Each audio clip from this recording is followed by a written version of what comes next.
দেখো, আমাকে তো দেখে বুঝতেই পারছো যে আমার প্রচন্ড ঠান্ডা লেগেছে। ঠান্ডায় কান ব্যথা হচ্ছে, সেই জন্য মাথায় টুপি পরে আছি। কিন্তু এইদিকে ভাইপোদেরকে বলেছি কয়েকদিন আগে যে তোরা আজকে খাওয়া দাওয়া করবি আমাদের বাড়িতে রাত্রিবেলায়। সেই জন্য আমি এইদিকে রাবড়ি বসিয়ে দিয়েছি, একটুখানি রাবড়ি করব। আর এইদিকে নতুন আলুর দম করব, তো সেটা করছি।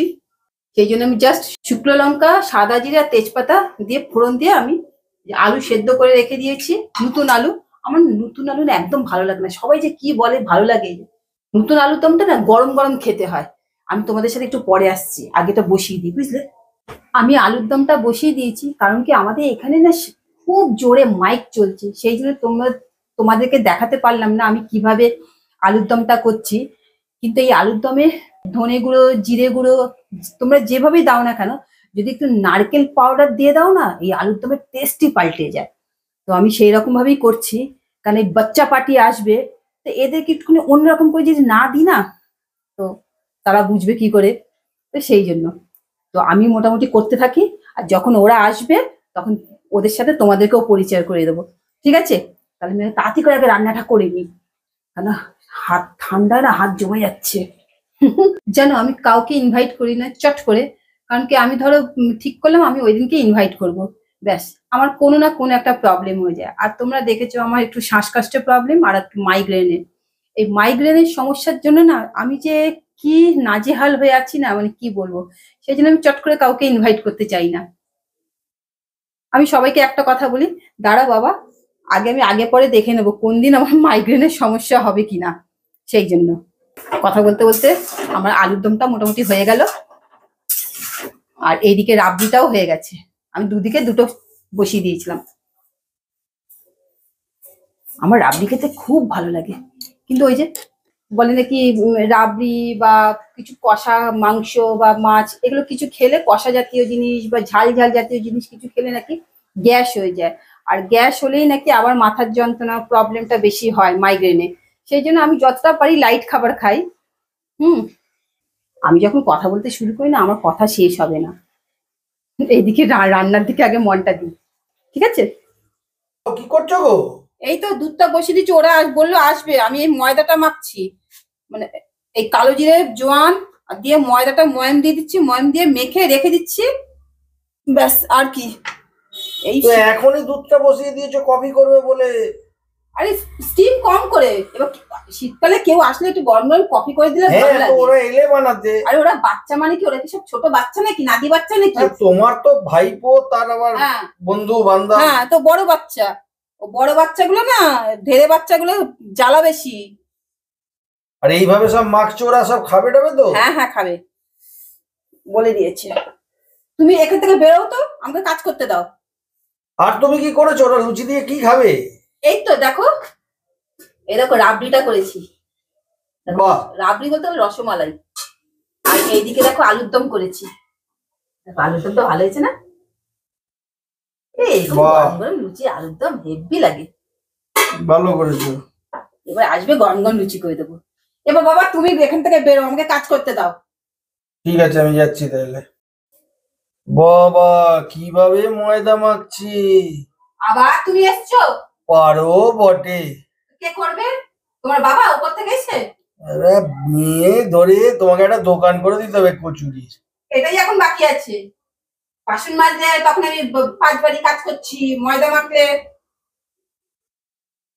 তাহলে বুঝতে পারছো তো, পাহাড়ি মেয়েরা সব পারে করতে। ঠিক আছে বাবা, করো। আমি থাকলেই ভ্যাক ভ্যাক করবে আমাকে বা তাড়াবে, তার থেকে আমি চলে যাই। ঠিক আছে, যাও যাও, এই দরজাটা খোল, দেখ ধাক্কা দে। যাও, তুমি দেখো এগিয়ে যাও।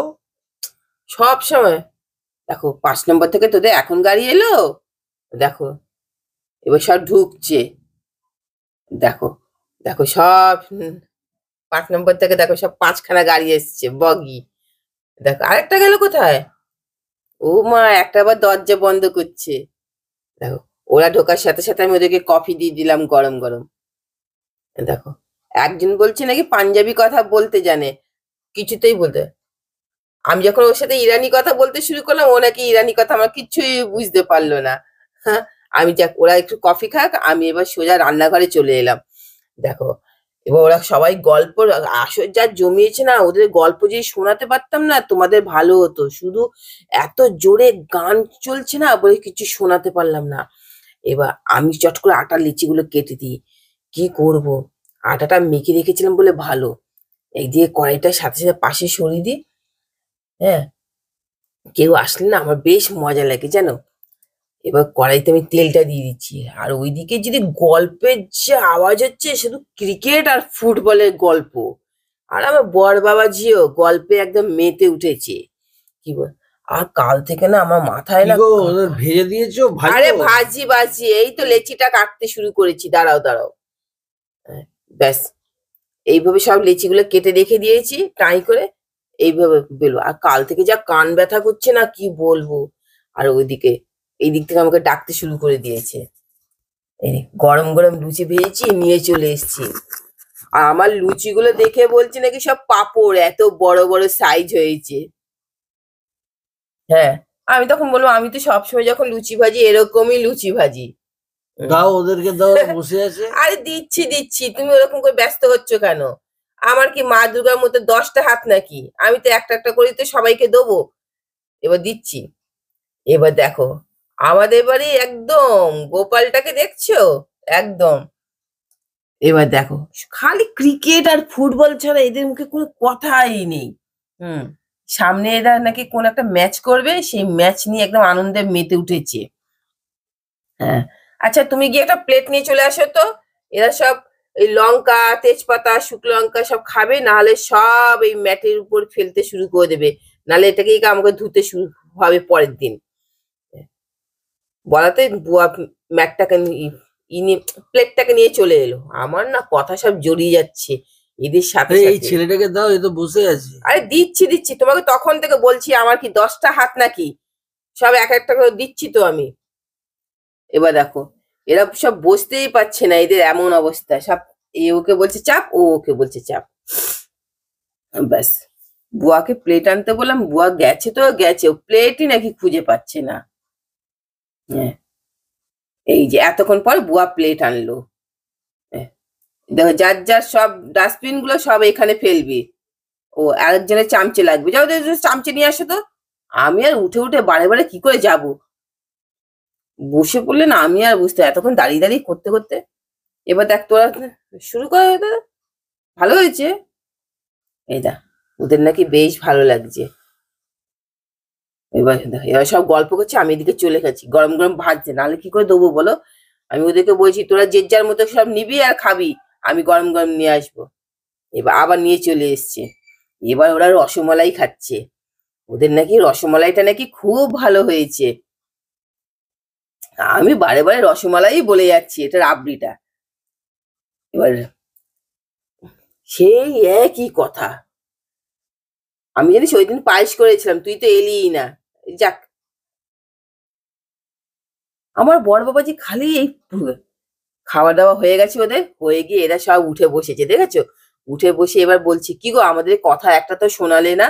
এবার সব টাটা করে দিচ্ছে তোমাদেরকে, দেখো সব ডান হাতের কাজের সব হয়ে গেছে। এবার হয়ে গেছে ডান হাতের কাজ, এবার এবার সব বাড়ি চলে যাচ্ছে।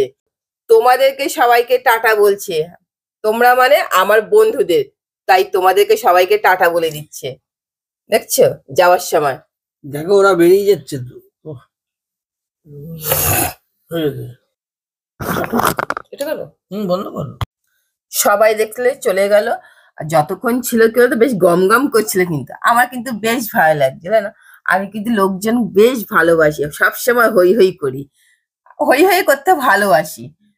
হ্যাঁ, কিন্তু আমি অনেকদিন আগে ওদের সাথে বলেছিলাম প্রোগ্রাম করব তোদের সাথে, কিন্তু আমি না প্রোগ্রাম করতে খুব ভয় পাই। খাওয়াতে ভালোবাসি, কিন্তু প্রোগ্রাম করতে ভয় পাই। দুটোর মিল, দুটোর মধ্যে কেমন মিল দেখছো না, খুব অদ্ভুত একটা। কিন্তু কি করব, পারি না আমার শারীরিক সমস্যার জন্য। এইদিকে আমার অ্যাস্থমার প্রবলেম, আর এইদিকে আমার মাইগ্রেনের সমস্যা। তো পুচকে, এরা পুচকে আমাদের বাড়ির যে ছেলে, সে বলতে ভয় পায়। ভয় পায় মানে কি, এইদিকে কাম্মা বলে খাওয়াবো, এইদিকে কাম্মা খাওয়াচ্ছে না। তো যাই হোক গে, তো এবার আমি ঠিকই করেছি, যাই সমস্যা হোক না কেন আমি করবই। সে নিজের হাতে না করতে পারলেও আমি লোক দিয়ে রান্না করব। কিন্তু না, এবার আমাদের বাড়ি যে পুচকে সে বলে নাকি আমি নাকি ইউনিক রান্না করি, স্পেশালিটি রান্না করি রান্না, কিন্তু আমি কিন্তু সেরকম কিছু করি না। আমার মন যেটা চাই আমি সেটাই করি। এবার আমাদের ডান হাতে কাজ করতে হবে, অনেক রাত হয়ে গেল, ওরা তো চলে গেল। তো জানো ছেলেমেয়েরা যতই বড় হোক না কারণ ছেলেমেয়েরা সবসময় কিন্তু বাবা মার কাছে ছোটই থাকে। তোমাদের কেমন লাগলো অবশ্যই কিন্তু কমেন্ট করে জানাবে। হ্যাঁ, আর আমার বাবাকে জানো যখন নাম ধরে ডাকতো না তখন আমরা বলতাম ই বাবা ঠাম্মা কেমন করে বাবাকে নাম ধরে ডাকছে। তখন বাবা বলতো আমরা যতই থুত্তরে বুড়ো হয়ে যাক না কেন, ঠাম্মা সব সময় ঠাম্মার কাছে দেখবি আমরা সবসময় ছোটই থাকবো। আমরা তখন বলতাম ও, এখন সেগুলো ফিল করি যেহেতু আমাদের বয়স হয়ে যাচ্ছে, তো তখন ফিল করি বয়স মানে থুত্তরে বুড়ি হয়ে যাচ্ছে না, মানে এইগুলো কি ধীরে ধীরে একটা অনুভব করতে পারি। দিদার কাছেও এটা শুনেছি, কেন আমরা দিদা ঠাকুমা এগুলোকে অনেক ছোট থেকে তো দেখেছি, বেশ কিছুদিন আগেও আমি দিদা ঠাকুমা দেখেছি। যাক, অনেক গল্প করলে অনেক গল্প করবো, যাক এত গল্পের মধ্যে যাব না, অনেক রাত হয়ে গেছে বুঝলে, গল্প করলেই তো গল্পের আসন নিয়ে বসে যাবো। এই আমার কিন্তু একটা ফেসবুকে পেজ আছে, সেই পেজটাকে লাইক করো আর ফলো করো, আর লাইক শেয়ার সাবস্ক্রাইব করতে ভুলো না। তাহলে আজকের ভিডিও আমি এখানেই শেষ করছি, দেখা হচ্ছে আগামীকাল ঠিক দুপুর 12টার সময়। নমস্কার।